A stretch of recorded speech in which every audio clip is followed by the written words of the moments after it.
Salve, salve, galera! Olá, pessoal do Facebook.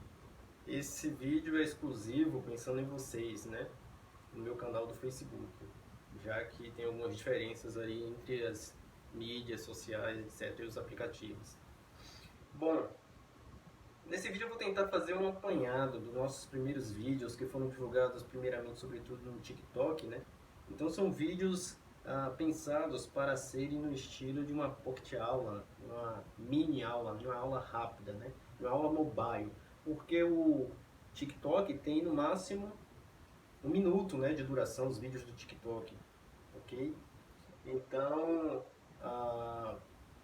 a ideia original dessas aulas, que eu estou chamando de pocket aulas, né, seria que você pudesse ter acesso ao conhecimento e tirar suas dúvidas, independente de onde esteja, né? Usando suas redes sociais e com acesso a uma rede 3G ou 4G no Brasil, no metrô, no ônibus, no trem, na barca, no ferryboat, ou seja, na rua, na fila de espera. Então coloca o fonezinho e você assiste uma mini aula e tira uma dúvida que mais tarde pode ser uma questão de um concurso público, de uma prova vestibular, ou de um Enem, ou de uma prova de acesso a qualquer coisa que seja, né?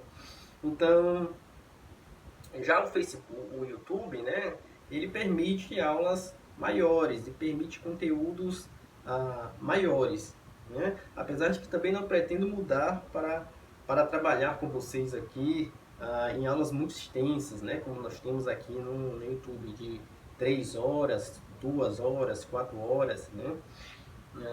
A menos que seja um projeto mais à frente. Mas vamos então ao que interessa. Eu vou tentar fazer um apanhado dos nossos primeiros vídeos, né, das nossas primeiras dezenas de vídeos postados aqui no canal e que, como eu disse, foram postos lá originalmente no TikTok, né, no TikTok e no Instagram, né? Nós estamos aí no TikTok, no Instagram, com página no Facebook e aqui no YouTube, né? Aproveita aí e, se está gostando do conteúdo, dá o like aí, clica no sininho e continua com a gente. Então vamos lá. Bom, as primeiras aulas eu pensei em fazer, né, eu que estou fazendo, um apanhado inicial sobre o pensamento do que é a gramática, né, para que estudamos a gramática, como está estruturada a gramática, ok? Como é a sua organização, e falar também, começar com dúvidas, né? Dúvidas sobre expressões linguísticas muito usadas e que a imensa maioria das pessoas erram no seu dia a dia. Eu, como professor universitário e como professor que já tem alguns anos de carreira, né, além de ser jornalista também, são erros que eu vejo muito. Por isso que eu iniciei até com um vídeo sobre o haver, né, e o ter a ver, ok? Porque é uma coisa que a imensa maioria das pessoas erram na escrita. Eu vejo isso diariamente nas redes sociais, nas dezenas de redes sociais. Eu sou bem conectado com a comunicação social em tempo de cyberespaço, hipermídias, etc. Ok? O mobile. Eu sou bem tecnológico nesse campo da comunicação. Eu tenho formação também em comunicação social, né? Sou jornalista, licenciado, ou melhor, bacharelado e licenciado com a DRT. Então, são erros bem frequentes. Não foi à toa que um dos meus primeiros vídeos foi falando sobre o ter a ver, né, e o ter a haver, ok? Que é uma coisa que eu canso de ver as pessoas escrevendo erroneamente, né? E aqui a gente já pode falar de uma dúvida. Existe erro? A gente vê tanto falando de variações linguísticas, falamos tanto, né, de como a língua ela é variável e mutante, e que temos diversos dialetos e diversas possibilidades de fala. Sim, isso é verdade, né? A língua ela possui variações linguísticas, várias. Vamos falar sobre algumas delas em mini vídeos também aí. Mas isso não quer dizer que a gramática ela não sirva para nada, né? E isso não quer dizer também que não devamos ter uma preocupação, né, maior com o uso da língua e muito menos deixar de aprender as regras da gramática normativa, né? Como o próprio nome está dizendo, gramática normativa, ou seja, de normas, que prescreve normas. Né? E para que servem as normas? As normas servem para fazer um standard, né? Ou seja, um padrão, fazer com que algo se padronize em seu uso. Então nós temos variações linguísticas sim, mas nós temos que ter uma, digamos assim, uma cara, né, dessa língua nativa, desse idioma usado, que seja uniforme, né, que seja inteligível, que seja padronizado. É por isso que existem as gramáticas, algo inventado pelos gregos há mais de 2000 anos, né? Ou que desde a criação dos alfabetos por povos antigos, anteriores aos gregos e romanos, né?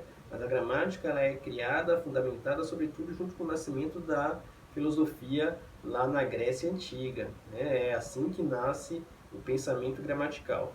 Temos diversos tipos de gramática, né?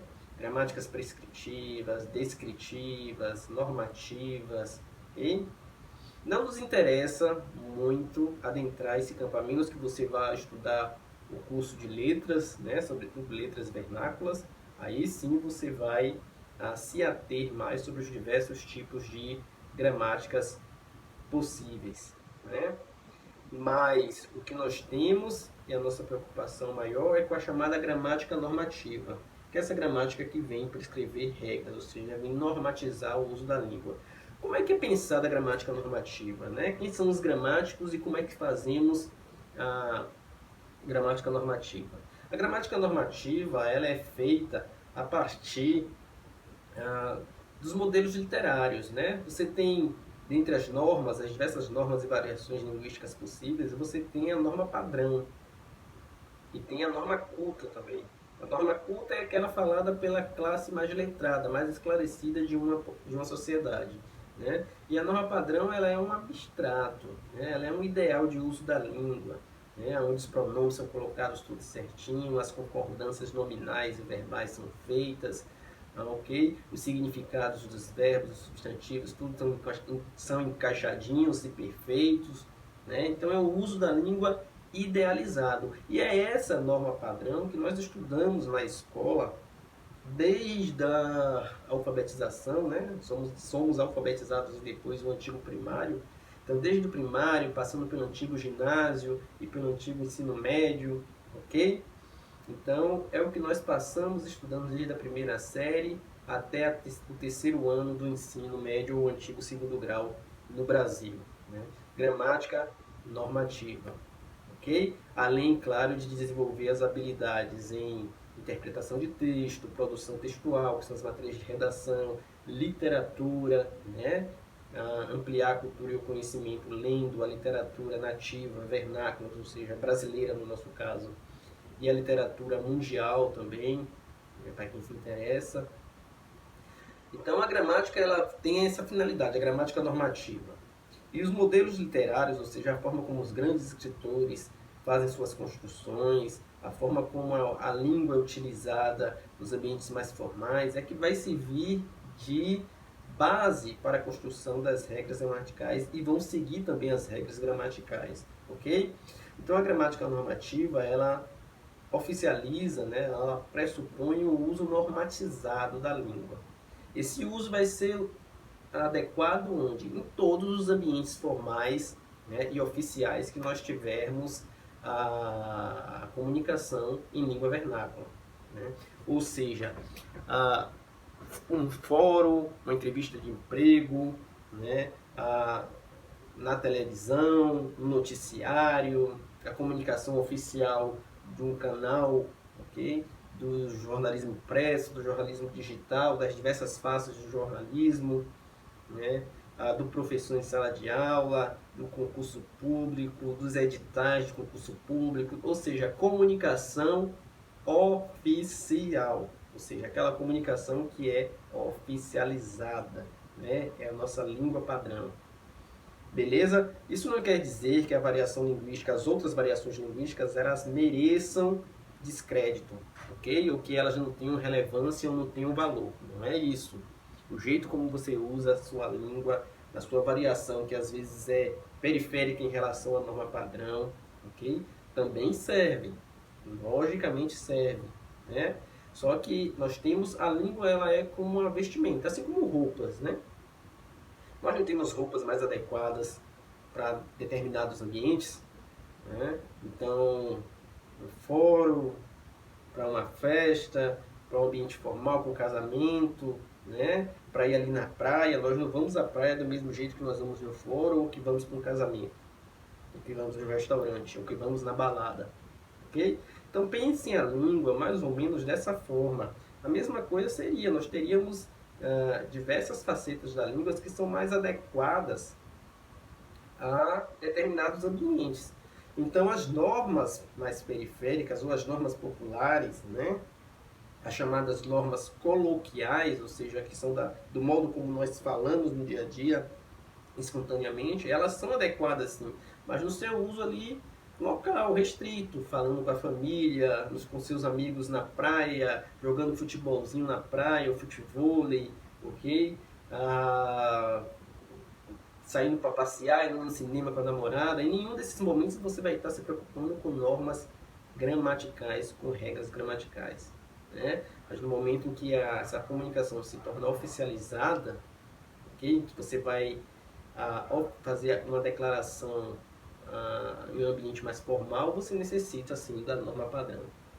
Outra diferença também importante, quando nós falamos de língua, e isso foi parte dos nossos temas aí nessas primeiras aulas, quando nós falamos de língua, nós pensamos em duas grandes modalidades.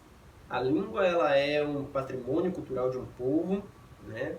Ela é uma consolidação, okay, de uma sociedade, né? Porque ela está muito ligada à identidade e à cultura.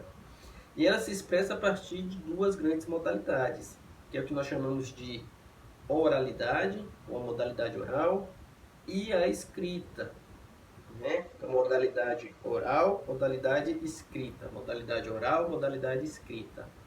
A oralidade ela é antiga e é a primeira faceta da língua, né? Porque o ser humano primeiro começou a falar. O ser humano começa a falar, desenvolveu a linguagem lá muitos milênios atrás, com a evolução, ok? Em determinado momento passou a inventar a escrita, ou seja, a representação dessa fala em um código, né? Aí nós tivemos todas aquelas etapas da escrita lá, desde o primeiro desenhozinho rupestre em uma caverna, ok? A invenção dos hieróglifos, ok? Por aí vai. Até desenvolver os alfabetos, que são vários. Nós, por exemplo, usamos o alfabeto latino, né? O inglês também usa o alfabeto latino, né? Mas o chinês, o japonês, o russo usam outros tipos de alfabetos, né? No caso do russo, o eslavo, no caso do chinês e do japonês, outros alfabetos orientais, ok? A mesma coisa com o hindu e com diversas línguas. Nós, da língua portuguesa, assim como o francês, como o espanhol, ok? Como o catalão e diversas línguas chamadas indo-europeias ocidentais, usamos o alfabeto latino, né? Então, com base nesse alfabeto latino, nós tentamos representar os sons que emitimos. Então, a língua é basicamente oral. A escrita é algo posterior e feita para a representação da linguagem oral. Perfeito? Esse ponto aí, compreendido? Então, vamos seguir em frente. E não se esqueça de dar o like e ativar o sininho aí para fortalecer a difusão, esse canal de difusão do conhecimento. Perfeito? Então, continuando. Língua, modalidade oral, modalidade escrita, língua, patrimônio cultural, a ver com cultura, com identidade cultural, certo? E a gramática, retornando à gramática. Então, a gramática ela está ligada, sobretudo, a essa faceta escrita da língua. Quando nós falamos de língua escrita, nós temos muito bem definidos o certo e o errado. Por que temos, professor, o certo e errado definido na escrita? Porque a escrita é algo artificial. A escrita é algo inventado, né? A escrita é uma representação da língua no seu ambiente de fala. ok? Então nós temos sim o certo e o errado na escrita, né? Nós temos essa diferenciação. Então na escrita eu vou ter que seguir a acentuação gráfica, a concordância nominal, a concordância verbal, obedecer a pontuação, né? Da estrutura de um texto, ok? Parágrafos, períodos, frases, orações, períodos simples e compostos, ou seja, tudo aquilo que nós estudamos de um curso de redação, junto com o professor de redação, ok? Então, na escrita nós temos o formal e nós temos uma regra a seguir. Não quer dizer que no ambiente de fala nós não, né, nós já falamos disso. Né? No ambiente de fala você vai adequar a sua, digamos assim, língua a mais próxima ou mais relaxada em relação à norma padrão, de acordo com o ambiente de comunicação em que você esteja inserido no momento, certo? Então, a gramática ela vai servir para isso, para ambiente de comunicação formal e, sobretudo, para a escrita. Quando você for escrever, você tem que estar se atendo às regras da gramática normativa, que é o que nos interessa aqui. A gramática normativa, não os demais tipos de gramáticas. Então, vamos pensar a gramática normativa. Como é que a gramática normativa é estruturada? A gramática normativa ela é estruturada, né, em algumas, digamos assim, subdisciplinas. Vamos pensar como subdisciplinas. Então você tem primeiro o estudo dos sons, né? É a parte da gramática de fonética e fonologia, vem lá no princípiozinho, no início, normalmente no início das gramáticas, falar da fonética, dos sons daquela língua e da fonologia, de como aqueles sons são falados, pronunciados, né? E aí, em fonética e fonologia, vai entrar a ortorépia, vai entrar a acentuação gráfica, as regras de acentuação gráfica, de separação silábica, né? Tudo isso que tem a ver com o som. Em línguas como a língua portuguesa, a acentuação gráfica ela é imprescindível. Sábia, sabia e sabiá são coisas que significam diferentemente. Né? Ou seja, são coisas que têm significados totalmente diferentes. Né? Sábia, sabia e sabiá. E a diferença é o mero acento agudo, ou seja, é a posição da sílaba tônica. Isso é acentuação gráfica, isso é prosódia, isso é ortoépia. Okay? Assuntos da nossa gramática. Então nós temos a fonética e a fonologia que trata dos sons. Depois a gramática vai passar para uma instância maior, que é a instância das palavras, né? Aí nós chegamos no âmbito da morfologia, ok? Então a morfologia, já lembra a forma, né? Morfemas, formas, vai me dizer como é que esses sons da fonética e da fonologia se organizam em estruturas maiores para fazer palavras, né? Para compor o que nós chamamos de desinências, né? Okay? Prefixos, sufixos, etc. Ou seja, para compor unidades maiores que são as palavras. Ou, mais tecnicamente, os morfemas. Né?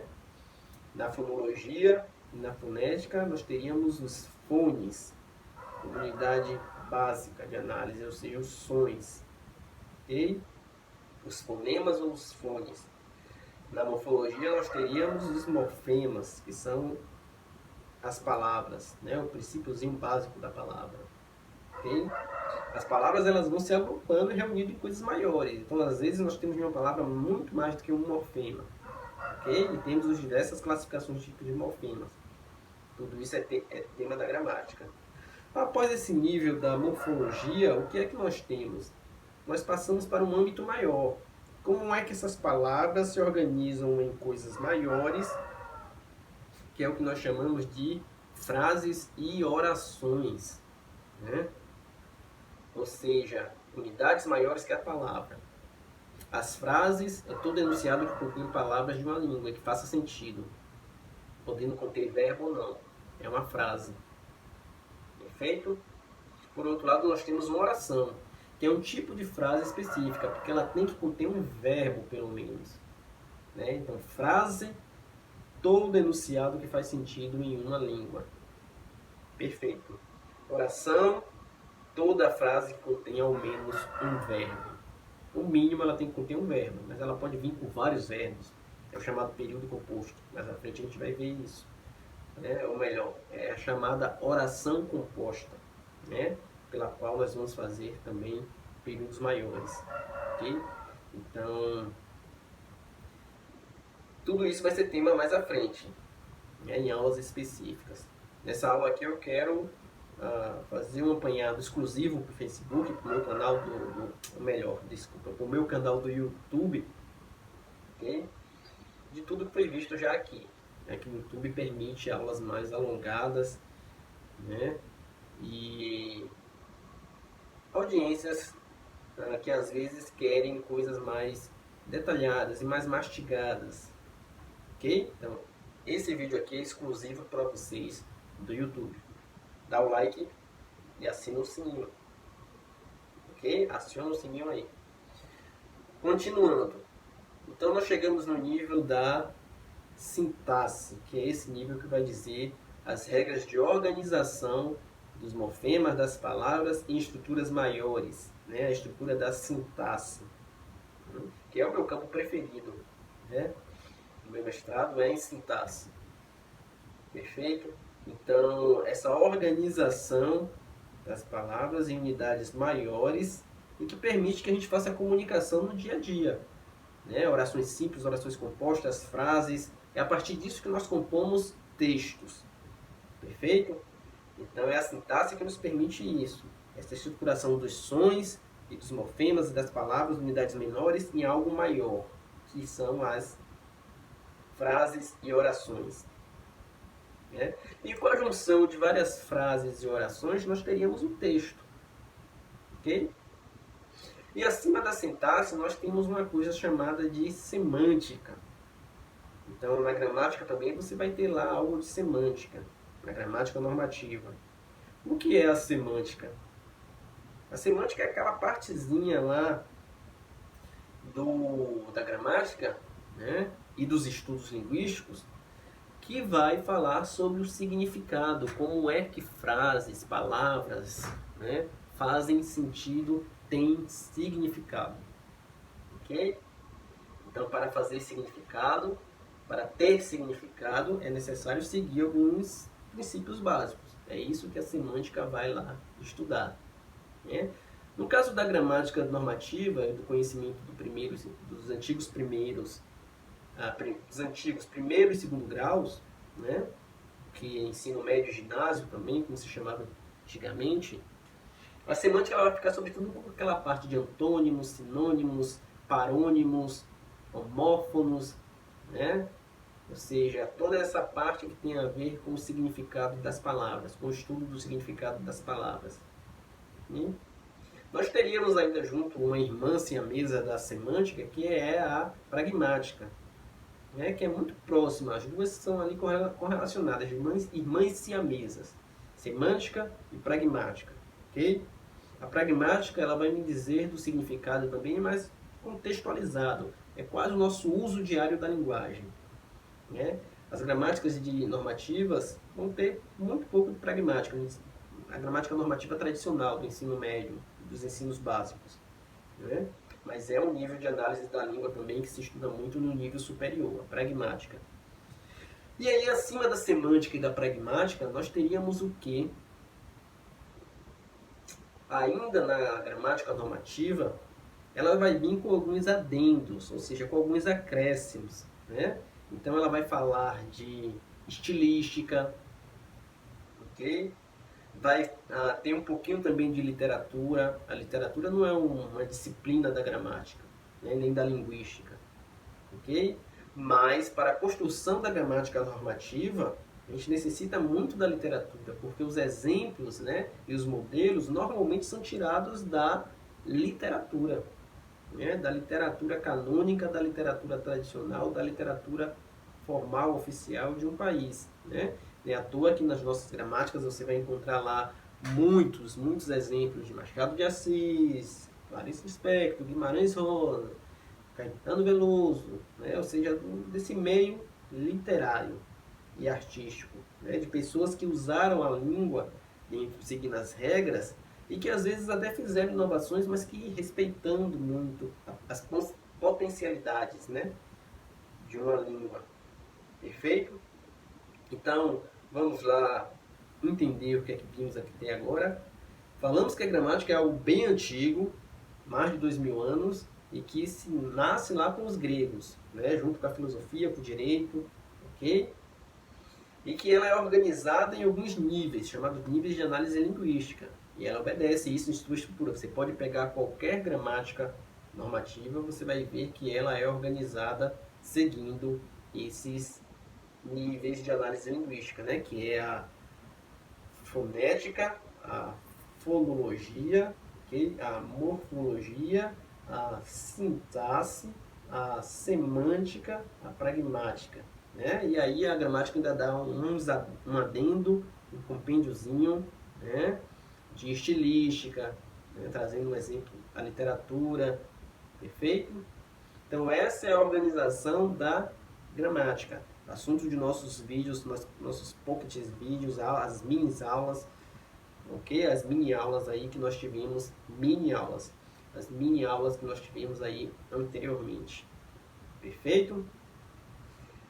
Então, falamos sobre a organização da gramática e nós trataremos aqui, nós vamos aprofundando, aí vamos entrar a falar da fonética, da fonologia, né? Gerar dúvidas na construção da morfologia, das classes de palavras. Outra dica também para a gente finalizar o vídeo é que a organização da gramática ela serve um princípio básico. Basicamente tudo que você estuda em língua portuguesa ao longo de sua vida é o seguinte: você tem as classes de palavras, que são 10, né? Vamos lembrar as 10 classes de palavras: substantivo, verbo, pronome, né? Artigo, adjetivo, conjunção, interjeição, preposição, numeral, ok? Então, as 10 classes de palavras que nós temos, nós vamos lá na gramática estudar o comportamento morfológico, fonológico e sintático dessas classes de palavras, ou seja, a gramática normativa ela vai apresentar as classes de palavras, depois ela vai mostrar o comportamento fonológico, ou seja, de sons, acentuação, etc., como é lida, como é pronunciada. Depois vai mostrar a morfologia, ou seja, como é que aquela classe é variável ou invariável, se ganha desinências ou não ganha, se movimenta, né, na concordância nominal e verbal, mudando o seu formato. Isso é morfologia. Okay? E o comportamento sintático, que é a funcionalidade sintática dessa classe de palavras. Então, as 10 classes de palavras, com exceção da interjeição, que não desempenha a função sintática, né? As interjeições não desempenham função sintática, todas as demais normalmente têm uma função sintática. Então, as 10 classes de palavras, comportamento fonológico, morfológico, sintático. E depois a gramática passa para estudar esse comportamento sintático dessas classes de palavras, a funcionalidade sintática, que é basicamente o ensino de língua portuguesa do ensino médio, né? E aí a gente vai ver os adjuntos, adjunto nominal, adverbial, predicativo, sujeito, tipos de sujeito, ok? Concordância verbal, ou seja, aquele assunto do nosso ensino médio e que pega muitos estudantes, certo? Essa é a organização da nossa gramática. É assim que a gramática ela é organizada. Essa estrutura de níveis de análise e de classes de palavras e depois ver o comportamento sintático, a funcionalidade sintática dessas classes de palavras. Perfeito? Então esse vídeo aqui é exclusivo para vocês do YouTube. Aciona o sininho aí, deixa o like, ok? Aciona o sininho, deixa o like e continua nos acompanhando. Esse vídeo é exclusivo para vocês aqui do YouTube. Né? Como eu disse, pelas diferenças das redes sociais, eu vou, após um apanhado de vídeo, fazer esse vídeo maior, esse compêndio maior, exclusivo para vocês, a minha audiência, meus seguidores aqui do YouTube. Perfeito? Então, acione o sininho, deixa seu like. Nós estamos aqui no YouTube, no TikTok, no Instagram e com página no Facebook. Né? Em todas elas você encontra o link para as demais. Né? É bom acompanhar porque o TikTok é mais focado, né, nessas aulas rápidas, já tem 1 minuto. Aqui no YouTube a gente já tem a possibilidade de uma aula mais estendida, mas sempre também se atendo a um tamanho médio, máximo, né, porque eu quero aulas mais objetivas, mais certeiras, ok? Justamente para que a pessoa possa ter acesso em qualquer canto que esteja nesse mundo hoje mobile, né, nesse mundo dos dispositivos móveis, ok? A informação também, hoje em dia, eu penso assim, tem que estar mobile também, tem que estar móvel, assim como as pessoas, ok? Informação, galera, é sempre imprescindível, né? Acompanhe-nos e vamos juntos nesse crescimento dos conhecimentos, porque conhecimento é o que de mais importante temos, né? Até o nosso próximo vídeo. Deixa o like e continua nos acompanhando.